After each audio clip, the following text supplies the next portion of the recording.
You wake up one day and you realize your dream is over. Like, actually over. One day, you're in a jersey, chasing pro ball. The next, you're in scrubs, living real life, with taxes and bills and schedules. Today, I want to walk you through how I was a D1 athlete and ended up career changing to become a nursing student. And along the way, we're going to break down the psychology of change, how to rebuild your identity, and why embracing your past is actually the key to finding your purpose. Now let's dive in. Welcome back to Trey's Anatomy. I'm Trey, former D1 athlete and now a nursing student. 22 years. That's how long I played baseball. It was everything. It was my social life, my purpose, my scholarship, my identity. Then came a conversation with a White Sox coach after I had graduated. I had everything ready to go, including my medical records. I had an elbow surgery 2 years prior, and I had to get a doctor's note to clear me for further activities, even though I'd been pitching for the past 2 years. No pain, no problems. He called me and said, "The program doesn't want to take the risk considering your prior history." Then he completely ghosted me. Eric Erickson, shout out to the OG developmental psychologist. He said that one of the major conflicts we face in young adulthood is identity versus role confusion. In simpler terms, who am I if I am not who I've always been? Although I was well past the age of 18 at that point, I think I was around 23, my feet were completely wiped out from underneath me. My entire identity that I created all those years was no longer valid. I was always Trey the baseball player, but never Trey the curious learner or Trey the healer. So when baseball ended, my entire sense of self went with it. Honestly, I had a whole midlife crisis at the age of 23. I almost bought a bow and thought I'd live in the wild and be a hunter, but I settled for a $5 acai bowl instead. After moving across the country, video link to that in the description below, I took a job at a clinic. I was at Texas Knee and Sports. I was working as a PT tech for $11 an hour with a biology degree. Driving home after 12-hour shifts, broke, hungry, feeling like a total failure. I remember calling my mom and saying, "I don't feel like a man anymore. I'm confused and I'm completely lost." And she, of course, in full mom zen mode said, "Well, that's life. I love you, but you need to suck it up and keep on moving forward." You know, Maslow's hierarchy says that you can't self-actualize, aka become your best self, if your basic needs aren't met. So that goes food, safety, purpose. When those are shaky, you're bound to feel like you're not enough. But Maslow also said something key. Once those needs are met, the desire to grow is natural. What you need to do, if you feel like you're in a similar situation as I am, or I was at the time, you need to start by meeting your baseline. You have to sleep, you have to eat, drink water, move, journal, and then reflect. Because in that journaling and that reflection, you'll find out that there is way more to you than just an athlete, or just a worker at this location, or just a mother. You know, I did something similar. I slowly started rebuilding. Got promoted to Ortho Texas as a float MA. I was doing cast removals, wound care, setting fractures with the doctors. I had patients requesting me. We were having mad dashes in the back room, me, Terry, and Bart. It was absolute chaos, but it was so much fun.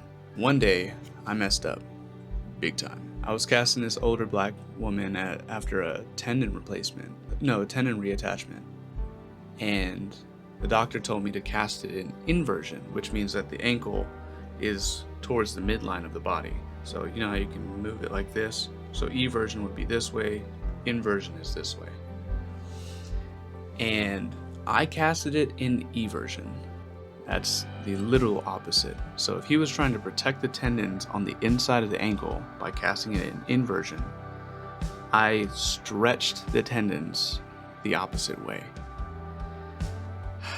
She sat there in pain for 30 minutes, I think, while I was putting the cast together. And I realized my mistake literally at the very end. I looked at the chart one more time just to make sure that everything was right, and started billing her for all of the casting materials.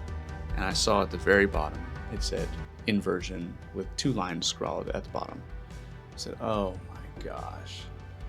So I said, ma'am, I'm so sorry. I apologize. Let me cut this cast off of you right now, but let me go let the surgeon know real quick. So I ran over, talked to the surgeon, let him know I messed up. And then I ran back to her and I cut the cast off of her, and I immediately put a new one on. It took about, all in all, it took about an hour and a half just to let the cast dry and then be able to cut it down. It was a whole mess.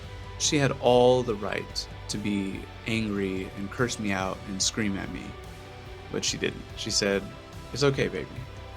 The fact that you felt bad, you told the truth, and then you fixed it shows me that you have no problem succeeding at whatever it is you want to do. So James Marcia, she talks about identity statuses, and she actually builds on Erickson's previous stages and says that we actually go through 4 identity statuses. So the first one is foreclosure. Identity foreclosure is basically accepting an identity without questioning it at all. I was just an athlete, or I was just a baseball player.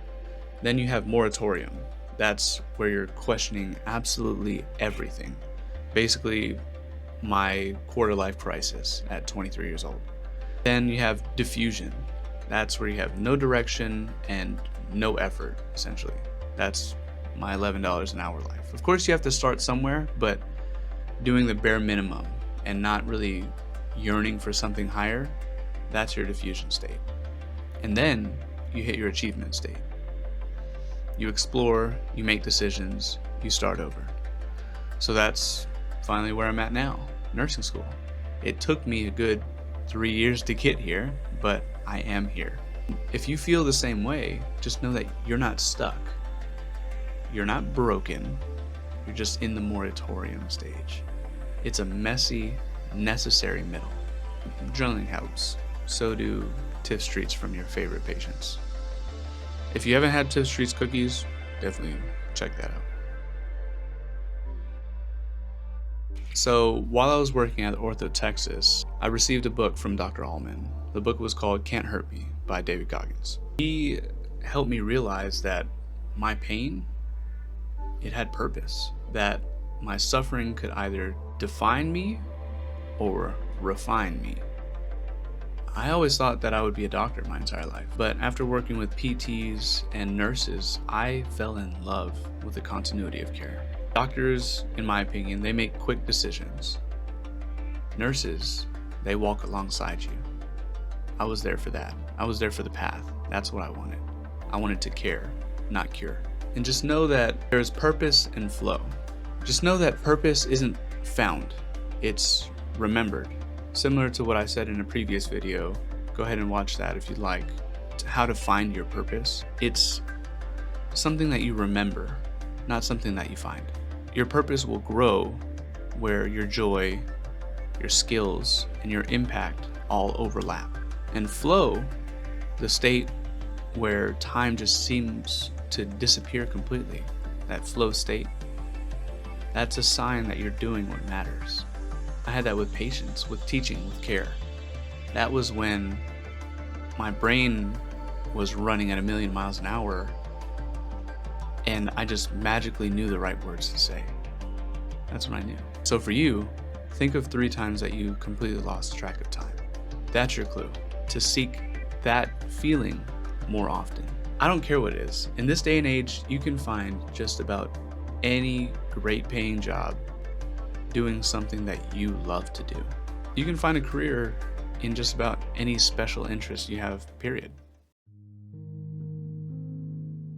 I remember graduating and all of my other friends were already getting $100,000 a year jobs and becoming or going to medical school, becoming engineers, business moguls, what have you. And I felt like I was in this rat race that I was so far behind in. And I used to feel embarrassed that I wasn't a doctor already. But I feel like I've checked off every single other goal that I ever had. And when I asked myself, would my younger self be proud? I said, yeah, absolutely. If my 6-year-old little self would come inside of this office right now, he'd be enamored. I'm going to go back to one of my favorite books again, The Alchemist. The Alchemist said that when you want something, all the universe conspires in helping you achieve it. But the thing is, you still have to walk the path, even when it's hard, especially when it's hard. Because when it is hard, that endurance, that grit, it's being built. Actually, Alex Hormozy has this amazing quote about this very subject. He says, imagine you're talking with God about the person that you want to become. You say, I want to be courageous. God replies, then I will give you monsters to terrify you. That way you can conquer them. You say, I want to be patient. God replies, then I will make you work harder and longer. That way you learn how to wait. You say to God again, I want to be wise. And God replies to you, then I will give you failures that will crush your spirit. That way you can learn the value of judgment. You then say, gee, that sounds like a hard life. Can you give me a good life? And God replies in infinite wisdom, just like we measure the quality of a blacksmith by the strength of his steel, I measure you by what you are at the end, not the fire and the hammer that it took to make you. A good life isn't an easy life. A good life makes you into a good person. And that, my child, is a hard life. Man, I smile every time I hear that. I think I've seen that YouTube short 1,000,000 times. But basically what he's saying is your story doesn't end until you stop writing. Keep walking. Know that every single struggle and battle scar that you carry can only make you stronger, wiser, more patient, and more courageous. If you're changing careers, if you feel lost, if you're just feeling it out in your late 20s or 30s, just know this. It is never too late to reinvent yourself. Embrace your past. It made you. Own your failures. They taught you. And keep walking. So far, you've survived 100% of your bad days. Let that sink in. Now, if this resonated, please share it, subscribe, like the video, drop a comment on your journey. Let's figure this out together. Love y'all. Peace.